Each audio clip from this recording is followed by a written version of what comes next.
আউযু বিল্লাহি মিনাশ শাইতানির রাজিম বিসমিল্লাহির রহমানির রহিম। বাংলাদেশ এবং প্রবাস পৃথিবীর যে যেখান থেকে সম্মানিত দিনী ভাই বোনেরা আপনারা আমাদেরকে দেখছেন এবং শুনছেন, আপনাদের প্রত্যেককে প্রীতি, শুভেচ্ছা ও সালাম। আসসালামু আলাইকুম ওয়া রাহমাতুল্লাহি ওয়া বারাকাতুহু।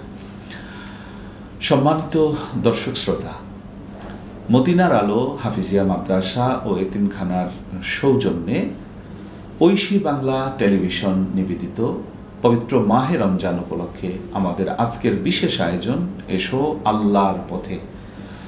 আমাদের আজকের আলোচ্য বিষয় উত্তম চরিত্র গঠনের প্রয়োজনীয়তা।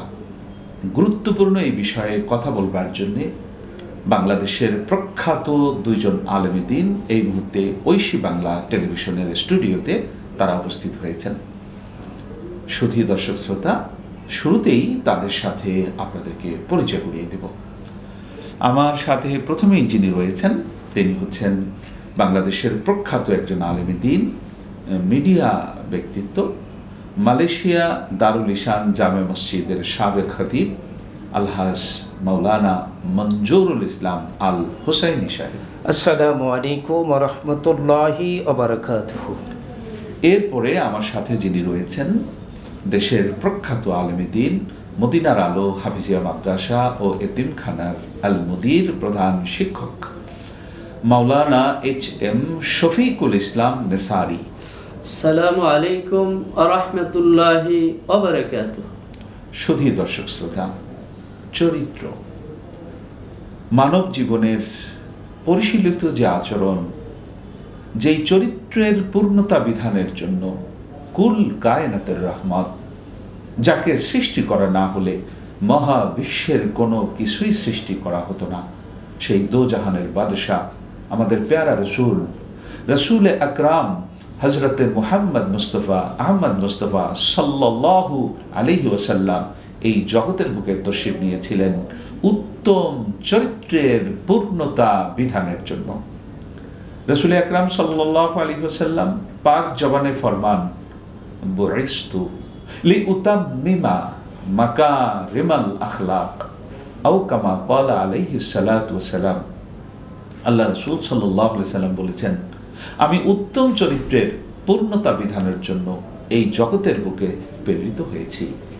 আল্লাহ রাব্বুল আলামিন মহাগ্রন্থ আল কোরআনে তার এই প্যারা মাহবুব প্রসঙ্গে বলেছেন, লাকাদ কানা লাকুম ফি রাসূলিল্লাহি উসওয়াতুন হাসানাহ, সাদাকাল্লাহুল মাওলানাল আযীম ওয়া সাদাকা রাসূলুহুন নবিয়্যুল হাবিবুল কারীম ওয়া নাহনু আলা যালিকা মিনাশ শাহিদিনা ওয়াশ শাকিরিন।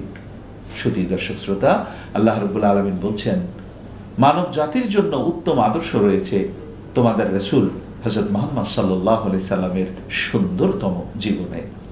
সুধী দর্শক শ্রোতা, উত্তম চরিত্র কি এর প্রেক্ষাপট, এর প্রয়োজনীয়তা কি, কতটুকু গুরুত্ব রয়েছে উত্তম চরিত্রের, এই সামগ্রিক বিষয় প্রবাহ নিয়ে দেশের প্রখ্যাত দুজন আলেমের মূল্যবান আলোচনা বিশ্লেষণ এখন আমরা শুনব। শুরুতেই উত্তম চরিত্রের গুরুত্ব ও তাৎপর্য নিয়ে মূল্যবান আলোচনা নিয়ে আসছেন দেশের প্রখ্যাত আলেমে দ্বীন, মালয়েশিয়া দারুল ইসান জামে মসজিদের সাবেক খতিব আলহাজ মাওলানা মঞ্জুরুল ইসলাম আল হুসাইনি সাহেব। সম্মানিত উপস্থাপক সাহেব এবং সুধী দর্শক শ্রোতা, আমি এই পর্বে বলতে চাই, আল্লাহ রাব্বুল আলামিন কোরআনে কারিমে ইরশাদ করেছেন, সে জাতির কল্যাণ ততক্ষণ পর্যন্ত আল্লাহ করেন না যতক্ষণ না সে জাতি নিজের কল্যাণের জন্য অগ্রগামী না হয়। সুতরাং আল্লাহ রাসূল সাল্লাল্লাহু আলাইহি ওয়াসাল্লামের চরিত্রিক গুণাবলীর উপরে কথা বলে আল্লাহ কোরআনে বলেছেন, ওয়া ইন্নাকা লাআলা খুলুকিন আযীম। হাবিব, আপনি সুন্দর একটা আজিম চরিত্র অধিকারী করে পাঠিয়েছি। সুতরাং রাসূল ঘোষণা দিয়েছেন, আমি পৃথিবীতে এসেছি মানবের কল্যাণার্থে, মানবের মুক্তির লক্ষ্যে সুন্দর একটা চরিত্র গঠন করার জন্য, শিক্ষা দেওয়ার জন্য পৃথিবীতে এসেছি। হাদিসের এসেছে, ইন্নামা বুইস্তু মুআল্লিমান। রাসূল বলছেন, আমি পৃথিবীতে প্রেরিত হয়েছি শিক্ষা করবে। সুতরাং সৎ চরিত্র, উত্তম চরিত্র ইসলামের জন্য, ইসলামের একটা শান্তির বিধান। সুতরাং প্রত্যেকটা মুসলমান নরনারীর জন্য এই চরিত্র ধারণ করা অপরিহার্য। অসংখ্য ধন্যবাদ মাওলানা মঞ্জুরুল ইসলাম আল হুসাইনি সাহেব। তিনি যেই মহাগ্রন্থ আল কোরআনের যে আয়াতখানা নিয়ে এসেছেন, ওয়া ইন্নাকা লাআলা খুলুকিন আযীম, আল্লাহ রাব্বুল আলামিন তার পেয়ারা মাহবুবকে সর্বোত্তম চরিত্রের আসনে তাকে যে সুপ্রতিষ্ঠিত করেছেন, এই সার্টিফাই মহান রব নিজে তার পেয়ারা মাহবুবকে দিলেন এবং বিশ্ববাসীর জন্য তাকে রোল মডেল হিসেবে উপস্থাপন করলেন।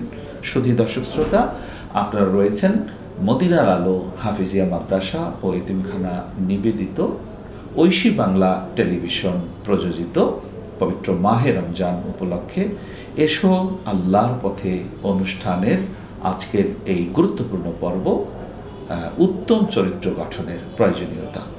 গোটা অনুষ্ঠান জুড়ে উপস্থাপনায় থাকব আমি মাওলানা মহিউদ্দিন খান ফারুকী। শুধু দর্শক শ্রোতা, এই পর্যায়ে উত্তম চরিত্রের গুণাবলী নিয়ে অত্যন্ত মূল্যবান আলোচনা নিয়ে আসবেন মদিনার আলো হাফিজিয়া মাদ্রাসা ও এতিমখানার আল মুদির প্রধান শিক্ষক মাওলানা HM শফিকুল ইসলাম নেসারি সাহেব। জি মোহতারাম সম্মানিত উপস্থাপক, আপনাকে অত্যন্ত মোবারকবাদ জানাচ্ছি এবং ঐশী বাংলার টেলিভিশনের নিবেদিত এই অনুষ্ঠানে সকল দর্শক শ্রোতাকে জানাচ্ছি আন্তরিক শুভেচ্ছা ও মোবারকবাদ। উত্তম চরিত্র গঠনের প্রয়োজনীয়তা মহান আল্লাহ সুবহানাহু ওয়া তাআলা তার পেয়ারা হাবিব, তার পেয়ারা মাহবুব মুহাম্মদুর রাসূলুল্লাহ সাল্লাল্লাহু আলাইহি ওয়াসাল্লামকে শিক্ষা দিয়েছেন উত্তম চরিত্র।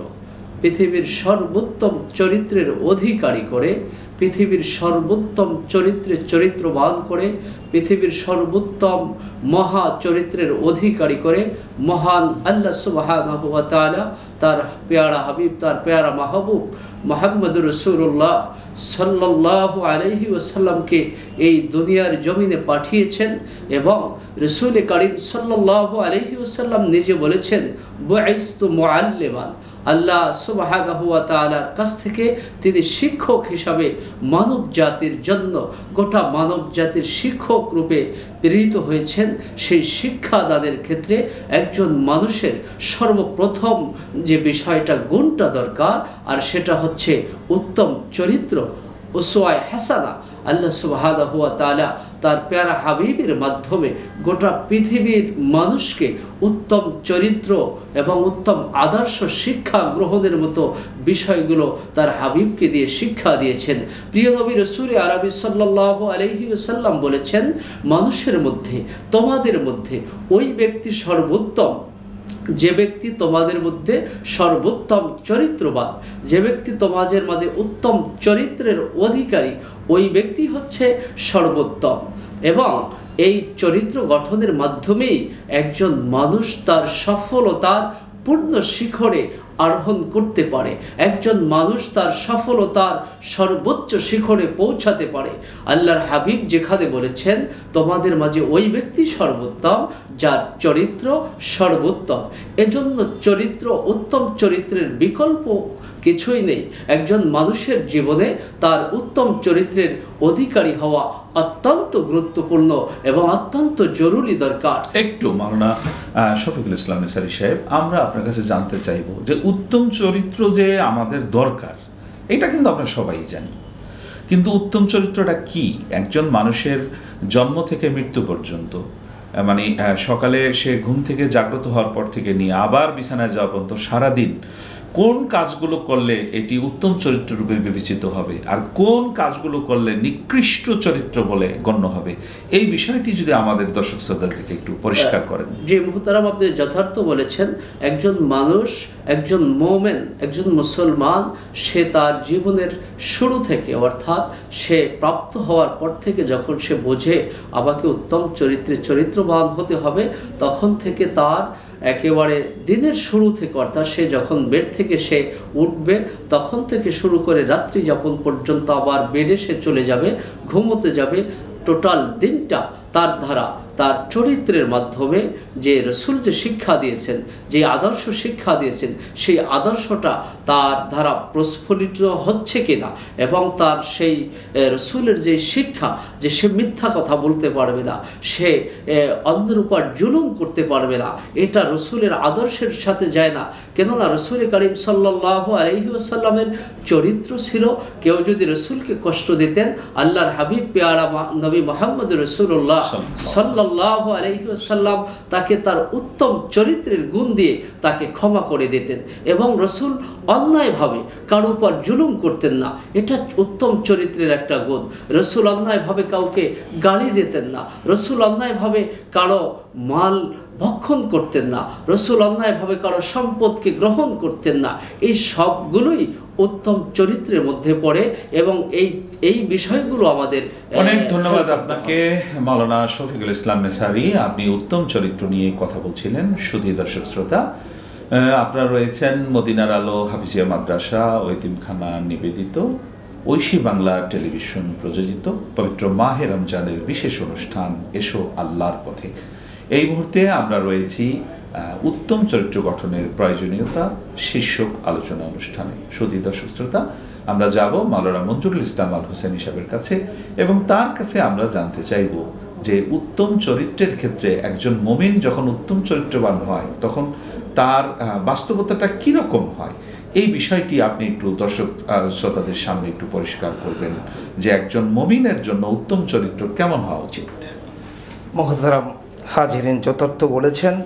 আমি এক্ষেত্রে দর্শক শ্রোতামণ্ডলীর কাছে বলতে চাই, একজন মুমিন ব্যক্তি যখন হবে তার চরিত্র এমন হওয়া লাগবে, তার চলন বলন, তার কথাবার্তা, আচরণ বিধি, তার মানুষের সাথে ব্যবহার বিধি সম্পূর্ণ একটা সুন্দর একটা চরিত্রের মাধ্যমে হতে হবে। তাহলে সেই ব্যক্তিটা গোটা পৃথিবীতে মানবতার কাছে মূল্যায়িত হবে এবং আল্লাহ পাকের কাছে মূল্যায়িত হবে। পরকালে এই ব্যক্তিটা জান্নাত পাইতে সহজ হয়ে যাবে। সুতরাং আমি বলতে চাই, রসুল পাক সাল্লাল্লাহু আলাইহি ওয়াসাল্লাম ছিলেন সর্বোত্তম চরিত্রের অধিকারী, যার সাথে আল্লাহ রাব্বুল আলামিন কোরআনে কারিমে ঘোষণা দিয়েছেন গোটা পৃথিবীর মানবতার জ্ঞাতার্থে। আল্লাহ ঘোষণা দিয়েছেন, লাকাদ কানা লাকুম ফি রাসূলিল্লাহি উসওয়াতুন হাসানাহ। হে পৃথিবীবাসী, শোনো, তোমরা যদি আল্লাহর পক্ষ থেকে কিছু পেতে চাও, তোমার আল্লাহর পক্ষ থেকে যদি তোমরা নাজাত পেতে চাও, তাহলে তোমাদের জন্য উত্তম একটা চরিত্র রয়েছে আমার রাসূলের মাঝে। সুতরাং সে রাসূলকে তোমরা ইত্তেবা করো। কোরআনে কারীমের আরেক জায়গায় বলেছেন, ফাত্তাবিউনি, আমার নবীকে অনুসরণ করো। এর অর্থ হচ্ছে নবীকে এমনভাবে অনুসরণ করো, নবী যেই চরিত্রের অধিকারী ছিলেন তুমি সেই চরিত্র ধারণ করো। তাহলে তুমি পৃথিবীতে মূল্যায়িত হবে, আল্লাহর কাছে তুমি মূল্য পাবে, পরকালে তোমার নাজাতের জন্য সহজ হয়ে যাবে। অসংখ্য ধন্যবাদ মাওলানা মঞ্জুরুল ইসলাম আল হোসাইনি। সুধী দর্শক শ্রোতা, একজন মহিলা সম্পর্কে রাসূল আকরাম সাল্লাল্লাহু আলাইহি সাল্লামকে প্রশ্ন করা হলো, ইয়া রাসূলুল্লাহ, তিনি একজন মুমিন মুসলমান নারী, তিনি নামাজ পড়েন, তিনি রোজা রাখেন, কিন্তু তার চরিত্রে একটি দোষ আছে। সেই দোষটি হলো সে তার প্রতিবেশীদেরকে কষ্ট দেয়, সে প্রচণ্ড ঝগড়াটে, মানুষকে কষ্ট দেয়, তার আচার ব্যবহারের দ্বারা সে তার প্রতিবেশীকে কষ্টে রাখে। ইয়া রাসূলুল্লাহ সাল্লাল্লাহু আলাইহি সাল্লাম, এই মহিলা সম্পর্কে আপনি কি বলবেন? কুল কায়নাতের রহমত দয়াল রাসূল সাল্লাল্লাহু আলাইহি সাল্লাম বললেন, পরিষ্কার শুনে রাখো, এই মহিলার নামাজ এবং রোজা তার কোনো কাজে আসবে না, সে একজন জাহান্নামী। নাউযুবিল্লাহি মিন যালিক। সুধী দর্শক শ্রোতা, একজন নামাজি, একজন রোজাদার ব্যক্তি হওয়া সত্ত্বেও শুধু তার চরিত্রে একটি ত্রুটি পরিলক্ষিত হয়েছে, সে তার আচার ব্যবহার দ্বারা তার প্রতিবেশীদেরকে সে কষ্ট দেয়। এই জন্য রাসূল আকরাম সাল্লাল্লাহু আলাইহি সাল্লাম ওই নারীকে জাহান্নামী বলেছেন। চরিত্র এমন একটি জিনিস, মানুষের মনের ভিতরে যা সে লালন করে তাই তার এই পঞ্চ ইন্দ্রিয়, তার বাহ্যিক আচার আচরণের দ্বারা প্রকাশিত হয়। এই জন্য উত্তম চরিত্র হওয়ার জন্য সর্বপ্রথম যে জিনিসটি প্রয়োজন সেটি হচ্ছে এই, যে আমাদের মানব দেহের ভিতরে, আমাদের মনের ভিতরে কাম রিপু আছে, ক্রোধ রিপু আছে, লোভ রিপু আছে, হিংসা আছে, কাম, ক্রোধ, লোভ, মোহ, মদ, মাৎসর্য, হিংসা, কিনা, রিয়া, এই রিপুগুলো আমাদের মনের মধ্যে কাজ করে। এই রিপুর প্রভাবে মানুষ চুরি করে, ডাকাতি করে, জেনা করে, ব্যভিচার করে, মিথ্যা বলে, পরশ্রী কাতর হয়, অন্যায়ভাবে সম্পদের অধিকারী হওয়ার জন্য সে যা ইচ্ছা তাই করে বেড়ায়। আমাদের চরিত্রবান হওয়ার জন্য সর্বপ্রথম যে জিনিসটি আমাদের লাগবে সেটি হচ্ছে তাসকিয়ায়ে নফস। কুল কায়নাতের রহমত রাসূল আরবি সাল্লাল্লাহু আলাইহি ওয়াসাল্লাম পাক জামানে ফরমান, আলা ইন্না ফিল জাসাদি মুদগাতান ইজা সলুহাত সলুহাল জাসাদু কুল্লুহু ওয়া ইজা সলুহাত সলুহাল জাসাদু কুল্লুহু ওয়া ইজা ফাসাদাত ফাসাদাল জাসাদু কুল্লুহু আলা ওয়া হিয়াল কলব আও কামা ক্বালা আলাইহিস সালাতু সালাম। রাসূল আকরাম সাল্লাল্লাহু আলাইহি সাল্লাম বলেছেন, এই মানব দেহের মধ্যে একটি গোশতের টুকরা আছে। এই গোশতের টুকরাটি যখন পবিত্র হয়, পরিশুদ্ধ হয়, তখন ওই মানুষটি চরিত্রবান হয়ে যায়, ওই মানুষটি আদর্শবান হয়ে যায়, ওই মানুষটি পবিত্র হয়ে যায়, মানুষটি কালবে সালিমের অধিকারী হয়ে যায়। আর এই মানুষটির অন্তর, মানুষটির হৃদয়ে যখন কলুষিত থাকে, তখন শয়তান সেখানে ওয়াসওয়াসা দেয়, কুমন্ত্রণা দেয়। শুধু দর্শক শ্রোতা, 2025 সাল আমরা মাহে রমজান উদযাপন করছি। আপনারা দেখেছেন, মিডিয়াতে এসেছে, একজন ধর্মের পোশাকে একজন মানুষ, তিনি জেনার মতো, ধর্ষণের মতো একটি ঘটনা তার দ্বারা হয়ে গেছে। আইন শৃঙ্খলা রক্ষাকারী বাহিনী যখন তাকে অ্যারেস্ট করেছে, সে বলেছে আমাকে শয়তান এই কাজ করিয়েছে। আসলে শয়তান তো বাইরে কোথাও না, শয়তান মানুষের অন্তরে, শয়তান মানুষের ভিতরে। মানুষের যে অনিয়ন্ত্রিত মন, মানুষের যে নফসের যে কুমন্ত্রণা, কুরিপু, এটি আমাদের অন্তরের ভিতরে সক্রিয় থাকে। সেই সক্রিয় কুরিপু থেকে নিজেকে মুক্ত করে যদি আমরা আমাদের সুপ্রবৃত্তি, সুকামনাকে যদি আমরা জাগ্রত করতে পারি, তাহলে আমরা হব আদর্শ চরিত্রবান। রাহমাতুল লিল আলামিন রাসূল আরবি সাল্লাল্লাহু আলাইহি সাল্লাম আমাদেরকে সেই পথই দেখিয়ে গেছেন। শ্রোতা দর্শক শ্রোতা, আমাদেরকে এতক্ষণ পর্যন্ত ঐশী বাংলা টেলিভিশনের পর্দায় আমাদেরকে দেখে আমাদের আলোচনাটি শুনবার জন্য আপনাদেরকে আন্তরিক ধন্যবাদ জানাই। এবং বিশেষত আজকে দেশের প্রখ্যাত যে দুজন আলেমে দ্বীন আমাদের ঐশী বাংলা স্টুডিওতে আমাদেরকে যে সময় দিয়েছেন, আমরা তাদেরকে আন্তরিক ধন্যবাদ জানাই। আন্তরিক ধন্যবাদ জানাই মালয়েশিয়ার দারুল ইসান জামে মসজিদের সাবেক খতিব মাওলানা মঞ্জুরুল ইসলাম আল হুসাইনি। শত ব্যস্ততার মাঝে আপনি আমাদেরকে সময় দিয়েছেন, এই জন্য আমরা আপনাকে আন্তরিক ধন্যবাদ জানাই।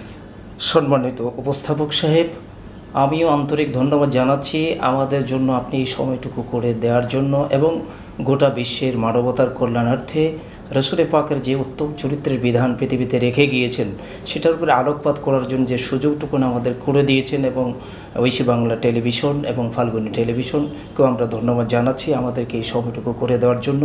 আমরা এক্ষেত্রে আমরা গর্বিত এবং নিজেকে তৃপ্তিবোধ করছি যে মানুষের সামনে রাসূল পাকের যে চরিত্র নিয়ে পৃথিবীতে এসেছিলেন, একজন মানুষের কীরকম চরিত্র হওয়া প্রয়োজন সে বিষয়ে আমরা দর্শক শ্রোতাদের কাছে উপস্থাপন করতে পেরেছি। এই জন্য আন্তরিক ধন্যবাদ জানাচ্ছি সম্মানিত উপস্থাপক সাহেবকে, ধন্যবাদ জানাচ্ছি ঐশী বাংলা টেলিভিশনকে। শুধু দর্শক শ্রোতা, আন্তরিক ধন্যবাদ জানাই আমাদের ঢাকা দক্ষিণ কেরানীগঞ্জ হাসনাবাদের একটি আলোকিত মানব সভ্যতা বিনির্মাণের একটি বিদ্যাপীঠ মদিনার আলো হাফিজিয়া মাদ্রাসা ও এতিমখানার সম্মানিত আল মুদির মাওলানা HM শফিকুল ইসলাম নিসারী সাহেবকে। জি, আন্তরিকভাবে ধন্যবাদ জানাই ঐশী বাংলা টিভির পর্দায় যারা আমাদেরকে দেখছেন সকলকে, এবং আমাদেরকে আজকের এই টিভিতে গুরুত্বপূর্ণ সময় করে দেওয়ার জন্য সম্মানিত উপস্থাপক সাহেবকে। আর প্রিয় নবী রাসূল করিম সাল্লাল্লাহু আলাইহি ওয়াসাল্লামের উত্তম চরিত্রে ভরে উঠুক গোটা মানব সভ্যতা, উত্তম চরিত্রে ভরে উঠুক মানব জাতি। সেই উত্তম চরিত্র নিয়ে আমরা পৃথিবীতে যেন বিচরণ করতে পারি। আল্লাহ তাআলা আমাদেরকে সেই নবীজির উত্তম চরিত্রের শিক্ষা দিয়ে সামনের দিনগুলো আমাদেরকে মানবিক জীবনযাপন করার তৌফিক দান করুন, এবং আমাদের দর্শক শ্রোতা সকলকে যেন মহান আল্লাহ রাসূল করিম সাল্লাল্লাহু আলাইহি ওয়াসাল্লামের চরিত্রবান হওয়ার তৌফিক দান করে। আমিন। ওয়া আখির দাওয়ানা আলহামদুলিল্লাহি রাব্বিল আলামিন। দর্শক শ্রোতা, আপনারা যারা এতক্ষণ পর্যন্ত টেলিভিশনের পর্দায় আমাদেরকে দেখছেন এবং শুনছেন, আপনাদের প্রত্যেককে অসংখ্য ধন্যবাদ জানিয়ে বিদায় নিচ্ছি। পরবর্তী অনুষ্ঠানে নতুন কোন অতিথির সাথে নতুন কোন বিষয় নিয়ে আবার আসব। উপস্থাপক আমি মাওলানা মহিউদ্দিন খান ফারুকী। সকলে ভালো থাকুন, সুস্থ থাকুন। ওয়া আখির দাওয়ানা আনিল হামদুলিল্লাহি রাব্বিল আলামিন। আসসালামু আলাইকুম ওয়া রাহমাতুল্লাহি ওয়া বারাকাতুহু।